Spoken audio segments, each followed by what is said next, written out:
South India shopping mall the wedding మంత్ర సరికొత్త wedding collections, వివాహాది శుభకార్యాలకు కావాల్సిన పెళ్లి పట్టు చీరలు, కాంచీపురంలో సొంత మగ్గాలపై తయారైన కంచి పట్టు చీరలు కంచి ధరలకే.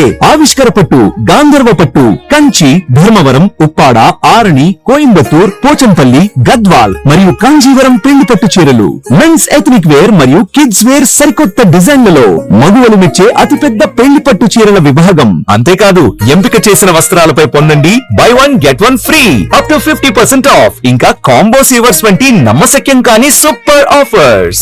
Number 1 shopping, number 1 saving. South India shopping mall, hotel grand Nagarjuna పక్కన, Brodipet main road, Guntur. Old Radhakrishna theatre, Jinnah tower centre, main road, Guntur.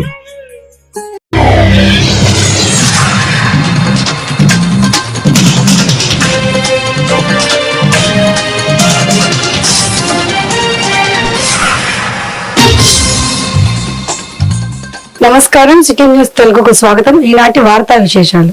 Eluru జిల్లా జంగారెడ్డిగూడెం చిన్నారులపై దాడులకు పాల్పడితే కఠిన చర్యలు తప్పవని డీఎస్పీ రవిచంద్ర మాట్లాడడం జరిగింది. గత సంవత్సరం ఫిబ్రవరిలో పట్నంలో చిన్నారిపై జరిగిన దాడి కేసులో ముద్దాయికి 20 సంవత్సరాల జైలు శిక్ష విధించడం జరిగిందని, పిల్లలను ఇంటి వద్ద విడిచి పనులకు వెళ్లే తల్లిదండ్రులు జాగ్రత్తగా వ్యవహరించాలని, అన్ని స్కూలు, పాఠశాల వద్ద జాగ్రత్తలు తీసుకోవాలని, గుర్తు తెలియని అపరిచితుల పట్ల ప్రజలు అప్రమత్తంగా ఉండాలని అన్నారు. సైబర్ నేరాలపై ప్రజలు అప్రమత్తంగా ఉండి ఓటీపీ, ఇతర బ్యాంక్ సున్నితమైన సమాచారం ఇతరులతో పంచుకోవద్దని తెలియజేశారు. నమస్కారం. మనకి జంగారెడ్డిగూడెం పట్టణంలో చిన్నపిల్లల పట్ల, మైనర్ బాలికల పట్ల ఈ అత్యాచారాలు లేదా వాళ్ళ పట్ల వేధింపులు చేసేటువంటి వ్యక్తులకు కఠినమైన హెచ్చరిక జారీ చేస్తూ, అలాంటి సంఘటన మనకి గత సంవత్సరం ఫిబ్రవరిలో జంగారెడ్డిగూడెం పట్టణంలో జరిగిన సంఘటనలో ఇబ్రహీం అనే వ్యక్తి స్కూల్కి వెళుతున్నటువంటి పాపను మభ్యపెట్టి పిల్లకి చాక్లెట్లు అవి ఇస్తానని చెప్పి ఆ పాప మీద అనేక సార్లుగా అత్యాచారం చేయడం జరిగింది. అతనికి సత్వరమే మనం ట్రయల్ జరిపించి కోర్టులో అతని నేరాన్ని నిరూపించి అతనికి శిక్ష వేయించడం జరిగింది. కోర్టు వారు అతనికి 20 సంవత్సరాల కఠిన కారాగార శిక్ష, ఒక 5,000 రూపాయలు జరిమానా, కట్టకపోతే 6 నెలల శిక్ష, అలాగే ఒక 50,000 రూపాయలు కాంపన్సేషన్ పెనాల్టీ కింద కూడా విధించడం జరిగింది. ఈ సందర్భంగా ప్రజలందరికీ కూడా నేను చేసే విజ్ఞప్తి ఏంటంటే, మనకి జంగారెడ్డిగూడెం పట్టణంలో కాస్త అమాయకమైన ప్రజానీకం ఎక్కువగా ఉన్నారు. అలాగే చిన్నపిల్లలు ఇంటి దగ్గర వదిలేసి పనులకు వెళ్ళే వాళ్ళు కూడా ఎక్కువగా ఉంటా ఉన్నారు. కాబట్టి మీ ఇళ్ళ దగ్గర పిల్లల్ని ఎవరి సంరక్షణలో మనం ఉంచుతున్నాం, వాళ్ళు ఎలా ఉంటున్నారు అనేది గ్రహించాలి. అలాగే స్కూల్స్, కాలేజీల దగ్గర మన పిల్లలు ఎవరితో మాట్లాడుతున్నారు, ఎవరితోటన్నా ఇబ్బందులు పడుతున్నారు అనేది కూడా తల్లిదండ్రులు గమనించి, ఏ విధమైనటువంటి సమస్య వచ్చినా కూడా వెంటనే 112 కాళ్ళకు కానీ లేదా శక్తి టీమ్స్, ఈ మధ్య కాలంలో శక్తి టీమ్స్ని ఏర్పాటు చేసి మహిళల యొక్క రక్షణ కోసం వాటిని వినియోగించడం జరుగుతూ ఉంది. అలాగే శక్తి యాప్ కూడా డెవలప్ చేసి ప్రజలకు అందరికీ అందుబాటులోకి తేవడం జరిగింది. కాబట్టి ప్రజలందరూ కూడా ఈ అవకాశం వినియోగించుకొని ఎక్కడా కూడా మన జంగారెడ్డిగూడెం అనే కాదు, సబ్ డివిజన్ పరిధిలో ఎక్కడా కూడా చిన్నపిల్లల మీద ఎలాంటి అత్యాచారాలు జరగకుండా, ఏదన్నా అనుమానం ఉన్నా సరే ముందస్తుగా పోలీసు వారికి సమాచారం ఇచ్చినట్లయితే దాని మీద తగు చర్యలు తీసుకోవడానికి అవకాశం ఉంటుంది. అలాగే ఎక్కడైనా సరే పొరపాట్లు జరిగినప్పుడు లేదా తప్పు జరిగినప్పుడు అటువంటి వ్యక్తుల మీద కఠినమైన చర్యలు తీసుకుని వారికి కటకటాల వెనక్కి పంపించడం జరుగుతుంది. వారి శేష జీవితం అంతా కూడా జైలులోనే గడపాల్సిన పరిస్థితులు అయితే ఉన్నాయి. కఠినమైన శిక్షలు, 20 సంవత్సరాలకు తక్కువ కాకుండా శిక్షలు పడతా ఉన్నాయి. కాబట్టి వాడి జీవితం అంతా కూడా జైల్లోనే ఉండాలా చేసిన పొరపాటుకి. కాబట్టి అందరూ కూడా అప్రమత్తంగా ఉండాలని ప్రజలు కూడా. ఏలూరు జిల్లా జిలుగుమిల్లి మండలం లక్ష్మీపురం గ్రామంలో మిషన్ ఆఫ్ స్వచ్ఛంద సేవా సంస్థ సహకారంతో ఎమ్మెల్యే చిది బాలరాజు నూతన మంచినీటి బోర్డును ప్రారంభించి గ్రామస్తుల మంచినీటి ఎద్దడిని తీర్చారు. ఎన్నో ఏళ్లుగా మంచినీటి సమస్యతో ఇబ్బంది పడుతున్న గ్రామస్తులు ఎమ్మెల్యే చొరవతో సమస్య పరిష్కారం అవ్వడంతో ఎమ్మెల్యే చిది బాలరాజుపై హర్షం వ్యక్తం చేస్తున్నారు. ఈ కార్యక్రమంలో కూటమి నాయకులు, గ్రామస్తులు పాల్గొన్నారు. అలాగే నియోజకవర్గంలో కూడా నీళ్ళు లేనటువంటి ప్రాంతాల్లో ఊళ్ళో వేస్తాను మాట ఇచ్చాడు. తప్పకుండా ఆయన మాట నెరవేర్చుకుంటున్నారు. జోషువా గారికి మీ గ్రామం తరఫున, పోలవరం నియోజకవర్గం తరఫున, అలాగే ఇక్కడ ప్రజానీకం తరఫున హృదయపూర్వక ధన్యవాదాలు. మనం సహాయం ఏ విధంగా అందుతుంది కదా, ఎవరు అందిస్తున్నారు, ఏ విధంగా అందుతుంది, మీకు సహాయం అందుతుందా లేదనేటువంటి ఒక గవర్నమెంట్ రోజు సంస్థ వారిని మేము అడగటం, ఆయన వెంటనే స్పందించి మీకు ఎక్కడికి రోడ్లు లేదంటే గ్రామాల్లో నీళ్ళు పోతే గ్రామాల్లో మేము చెప్పిన ఇంచుమించు 10 సార్లు ఫోన్ చేశారు. ఆయన మేము మిస్టేక్ కొంత లేకపోవడం, కొంత అలాగే అందుబాటులో లేకపోవడం కొంత అలసత్వం అయింది. తప్పకుండా మళ్ళీ మిగతా గ్రామాల్లో కూడా మంచినీటి సదుపాయం ఏర్పాటు చేసే విధంగా చేయాలని మేము మనస్ఫూర్తిగా కోరుకుంటున్నాం. అలాగే మనకి ఈ బోర్డ్స్ ఎన్ఆర్ఐ సంస్థ నుంచి మనకు అందడం జరుగుతుంది. బోర్డ్ సంస్థ నుంచి వారికి కూడా ప్రత్యేకమైన ధన్యవాదాలు. ఎందుకంటే ఈయన ఇక్కడ పరిస్థితుల్ని వారికి తెలియజేసి ఇక్కడ ఈ విధంగా చేస్తే బాగుంటుందని వాళ్ళకి ఇన్స్ట్రక్షన్స్ ఇస్తూ మంచి మనకి సహాయం అందిస్తున్నందుకు దేశం గారికి అలాగే సంస్థ వారికి హృదయపూర్వక ధన్యవాదాలు తెలియజేస్తాం. అలాగే ఈ యొక్క విషయంలోనే కాదు, వరదలప్పుడు కూడా జోషువా గారి సంస్థ ద్వారా వాళ్ళకి అక్కడ ఆహారం కానీ, లేకపోతే బట్టలు కానీ, లేకపోతే సామాన్లు కానీ, కూరగాయలు కానీ, ఈ విధంగా అనేక సహాయ కార్యక్రమాలు సంస్థ చేస్తున్నారు. మనం ముందుగా మన నియోజకవర్గం తరఫున వారికి అభినందనలు తెలియజేయాలి. అలాగే మేము కూడా వారికి మన ప్రభుత్వం తరఫున ఏ విధంగా వారికి ప్రోత్సాహం కావాలనేది కూడా వారిని అడగడం జరుగుతుంది. తప్పకుండా మనకి ఏ విధంగా మన గిరిజన ప్రాంతాలకు ఏ విధంగా సహాయ సహకారాలు చేస్తున్నారో వారికి కూడా మనం ప్రభుత్వం తరఫున ఏలూరుకి చెందిన శ్రీ లక్ష్మీ నరసింహ చారిటబుల్ ట్రస్ట్ ఆధ్వర్యంలో ఈ రోజు దెందులూరు నియోజకవర్గం ఒంగోలు గ్రామంలో ఉచిత వైద్య శిబిరం నిర్వహించారు. ఈ నేత్ర వైద్య శిబిరంలో 100 మందికి పైగా నేతల పరీక్షలు నిర్వహించారు. ఈ సందర్భంగా నిర్వాహకులు మాట్లాడుతూ గత 10 సంవత్సరాలుగా ట్రస్ట్ ఆధ్వర్యంలో నేత్ర వైద్య శిబిరాలు నిర్వహించి ఎంతో మంది కంటి చూపు మెరుగుపడేలా చర్యలు చేపట్టామని తెలిపారు.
నా పేరు చంటిబాబు అండి. పరమహంస యోగానంద నేత్రాలయం వేమగిరి వారిచే ఒంగూరు గ్రామంలో ఈరోజు సలాది చారిటబుల్ ట్రస్ట్ ద్వారా 10వ క్యాంపు ఇక్కడ ఉచిత కంటి వైద్యం నిర్వహించడం జరుగుతుందండి.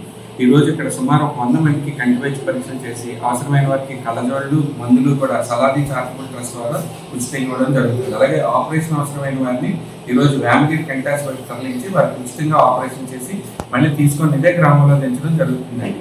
ఈ అవకాశం ఇచ్చిన మాకు సలాది చారిటబుల్ ట్రస్ట్ వారికి మా హాస్పిటల్ తరఫున మా తరఫున ధన్యవాదాలు తెలియజేస్తున్నాం. సింహాన్ చారిటబుల్ ట్రస్ట్ అని మా ఫ్యామిలీ ట్రస్ట్ అండి. ఈ ట్రస్ట్ తరఫున మేము సేవా కార్యక్రమాలు చేస్తామండి ఏలూరులో. అయితే ఆర్థిక సేవా కార్యక్రమాలు అంటే చదువుకునే వాళ్ళకి ఆర్థిక సహాయం, ఆరోగ్యంగా బాగోలేని మందులకి వాటికి సహాయం కానీ, ఇంకా వృద్ధాప్యం మెయింటెనెన్స్ కానీ లేక ఏదైనా ఉంటే వాళ్ళకి కానీ ఏదంటే వాళ్ళకి సాయం చేస్తూ ఈ ఉచిత ఆపరేషన్ ఈ ఐ క్యాంపులు ఉచిత ఐ క్యాంపులు కూడా నిర్వహిస్తుంటాం. ఇది 10వ వార్డు ఊళ్ళో చేయకుండా పొరుగుల్లో కూడా ఇలా తీసుకొచ్చి ఇక్కడ ఆపరేషన్ చేస్తుంటాం. ఆపరేషన్ చేసి మేము ఈ ఆపరేషన్లో ఈ క్యాంపులో అవసరమైన మందులు ఉచితంగా ఇస్తాం, కలజోళ్ళు కూడా ఉచితంగా ఇస్తామండి. ఆ ఆపరేషన్ మట్టుకు వాళ్ళు పంపించి ఫ్యామిలీ పంపించి తీసుకొచ్చి ఇక్కడ మళ్ళీ దిగబెడతామండి. ఆ రకంగా వాళ్ళకి సేవా కార్యక్రమాన్ని అందించేస్తూ కార్యక్రమాలు ఇలా చేస్తున్నామండి. ఏలూరు జిల్లాలోని ద్వారకా తిరుమల డాక్టర్ బిఆర్ అంబేద్కర్ గురుకుల పాఠశాల ద్వారకా తిరుమలలో ప్రిన్సిపల్ బెజారా రాణి రిటైర్మెంట్ ఫంక్షన్ నిర్వహించబడింది. ఈ కార్యక్రమానికి ముఖ్య అతిథిగా గోపులాపురం శాసనసభ్యులు మద్దిపాటి వెంకట్రావు హాజరై తన ప్రసంగంలో శ్రీమతి రాణి సేవలను ప్రశంసించారు.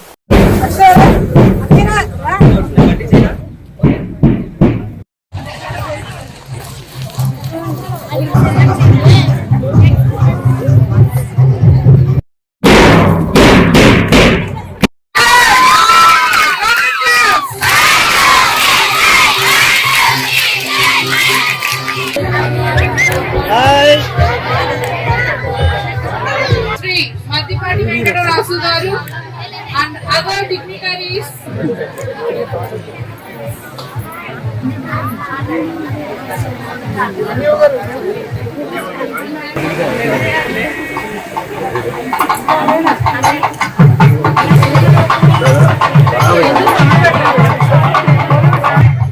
వృత్తిలో ఉన్న వాళ్ళు మానసికంగా చాలా ఉల్లాసంగా ఉంటారు అనేది ఒకటి గ్రహించారు.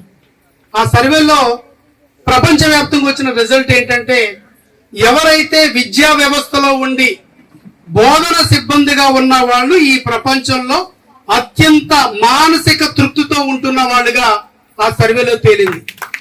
దీనికి కారణం ఏంటంటే ఇప్పుడు మన మేడం రాణి గారికి ఇద్దరు అబ్బాయిలు కూడా చాలా వెల్ సెటిల్డ్. కానీ దానికంటే ఇచ్చే తృప్తి ఏంటంటే మీలో ఎవరైనా రేపు ఆవిడ కనపడి ఒక డాక్టర్ గానో ఒక ఇంజనీర్ గానో ఒక పొలిటీషియన్ గానో మీరు కూడా వేదిక మీదకి వస్తే బాగుంటుంది. అదేవిధంగా వేదిక ముందున్న పెద్దలందరికీ ప్రత్యేక ధన్యవాదాలు. ఇక్కడున్న ఆడపిల్లలు కాదు పులులు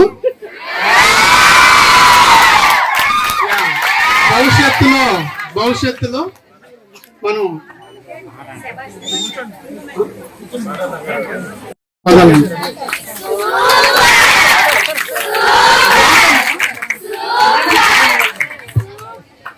Thank you so much, sir, for your inspirational words. Really very encouraging. మీరు ఇచ్చిన మాటలన్నీ మీరు తప్పకుండా చేస్తారని నమ్ముచూ ఉన్నాము. మీకు ఎంత తక్కువ టైం అన్నా మా మేడం కోసం మీరు కష్టపడి వచ్చి ఈ అకేషన్ ని ప్రెజెన్స్ చేసినందుకు we feel privileged and I render all my thanks on behalf of our staff and all our students. Wow, really which is required now after her retirement. Really wonderful, sir. Thank you so much for your gracious. Eluru జిల్లా Jangareddygudem division కి సంబంధించిన agriculture assistants కు ఈ రోజు ఏలూరు జిల్లా agriculture కార్యక్రమంలో బదిలీ counselling జరుగుతుండగా జంగారెడ్డిగూడెం డివిజన్ వారికి అసలు ఏలూరు జిల్లాల్లో పోస్టులు లేవని అందరినీ పక్క జిల్లాలైన పశ్చిమ గోదావరి జిల్లా మరియు తూర్పు గోదావరి జిల్లాలకు వెళ్లాలని అధికారులు చెప్పడంతో అర్ధరాత్రి సమయంలో కూడా అగ్రికల్చర్ అసిస్టెంట్లు జిల్లా అగ్రికల్చర్ కార్యాలయం వద్ద ధర్నాకి దిగారు.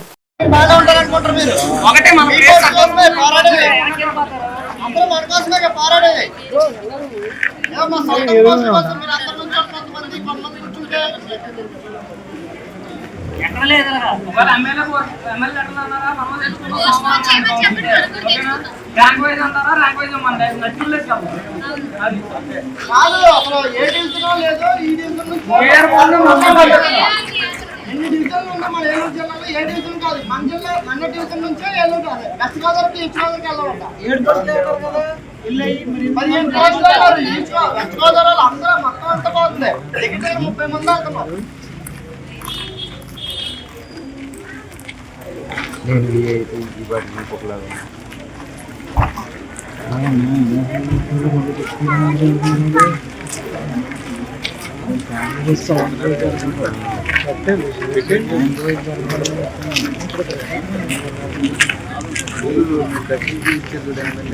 ఏలూరు జిల్లా జూలై 9వ తేదీన జరగనున్న దేశవ్యాప్త సార్వత్రిక సమ్మెను జయప్రదం చేయాలని ఏఐటియుసి పిలుపునిచ్చింది. స్థానిక స్ఫూర్తి భవనంలో ఏఐటియుసి సీనియర్ నాయకులు, ఏలూరు ఏరియా అధ్యక్షులు కె కృష్ణమాచార్యుల అధ్యక్షతన ఏఐటియుసి ఏలూరు ఏరియా సమితి సమావేశం జరిగింది. ఈ సమావేశంలో కృష్ణమాచార్యులు, ఏఐటియుసి జిల్లా అధ్యక్షులు రెడ్డి శ్రీనివాస్ డాంగే, జిల్లా ఉపాధ్యక్షులు బండి వెంకటేశ్వరరావు మాట్లాడుతూ గత మే 8వ తేదీన జరగవలసిన దేశవ్యాప్త సమ్మె దేశంలో యుద్ధ వాతావరణం వల్ల వాయిదా పడిందని గుర్తు చేశారు. తిరిగి ఆ సమ్మెను జూలై 9వ తేదీన జరుగుతుందని తెలిపారు.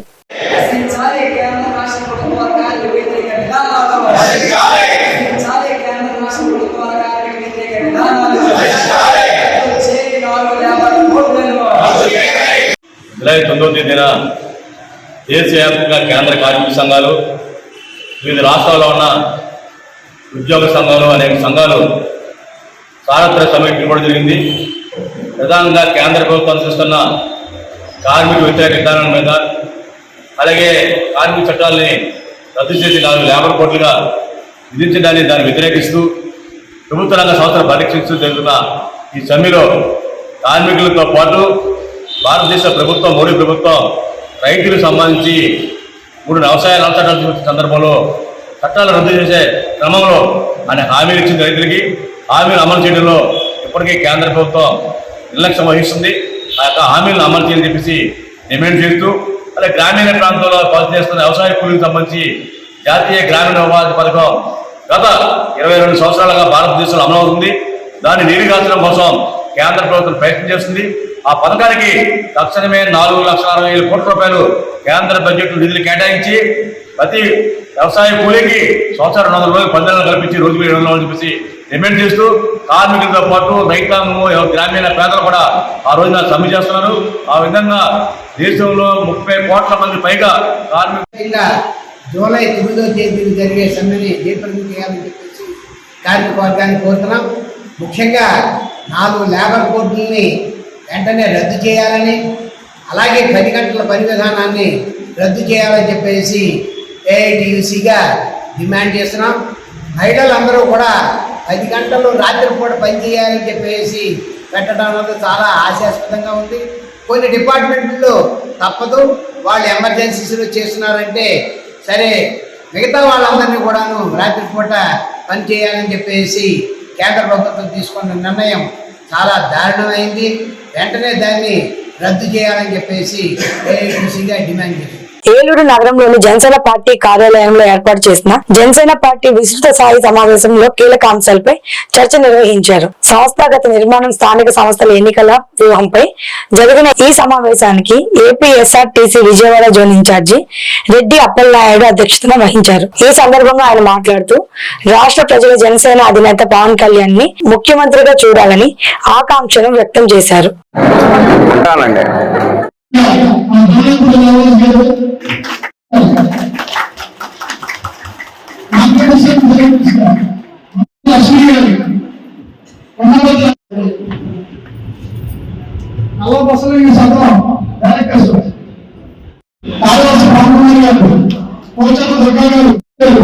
చిత్తూరు వెంకటేశ్వర గారు,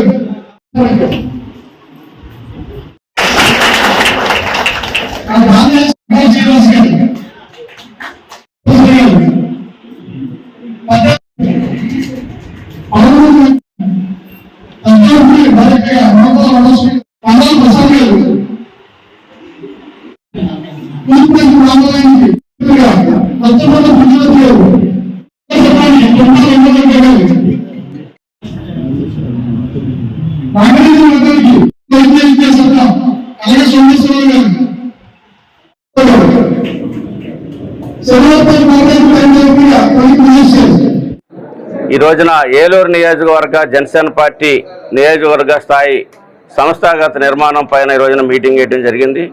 మరి మీటింగ్కి 50 డివిజన్స్ నుంచి కూడా అన్ని డివిజన్ ఇన్ఛార్జెస్, అదేవిధంగా బూత్ కమిటీ మెంబర్సు, మా యొక్క క్యాడర్ అంతా కూడా రావడం జరిగింది. మరి సంవత్సరం కాలం పూర్తి చేసుకున్న తర్వాత ఈ రాష్ట్రంలో ఒక సుపరిపాలన అందిస్తున్నటువంటి సమయంలో రాబోయేటువంటి మున్సిపల్ కార్పొరేషన్ ఎలక్షన్స్కి అనేక డివిజన్స్లో అంటే సకానికి పై డివిజన్లో మా వాళ్ళు పోటీ చేయడానికి సిద్ధంగా ఉన్నారు.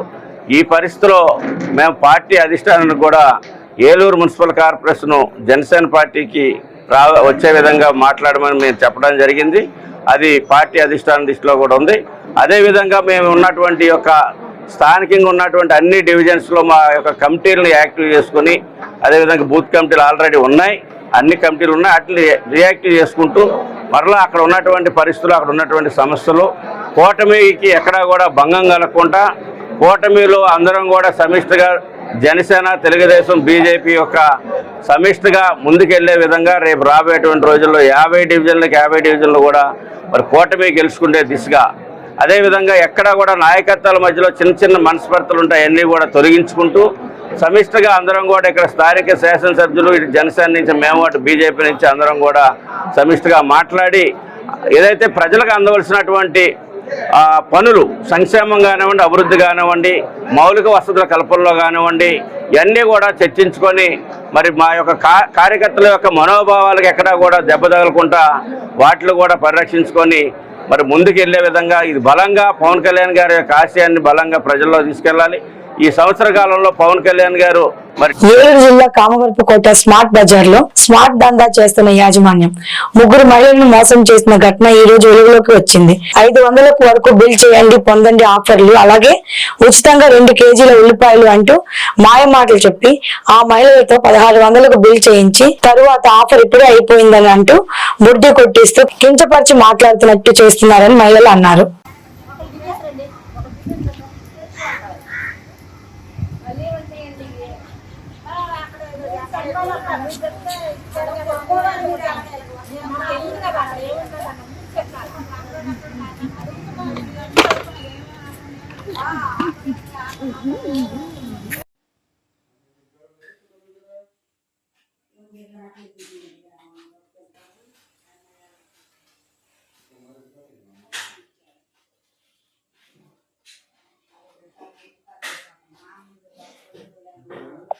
ఈ వార్తలు ఇంతటితో సమాప్తం. మరో బులెటిన్ లో మళ్ళీ కలుసుకుందాం.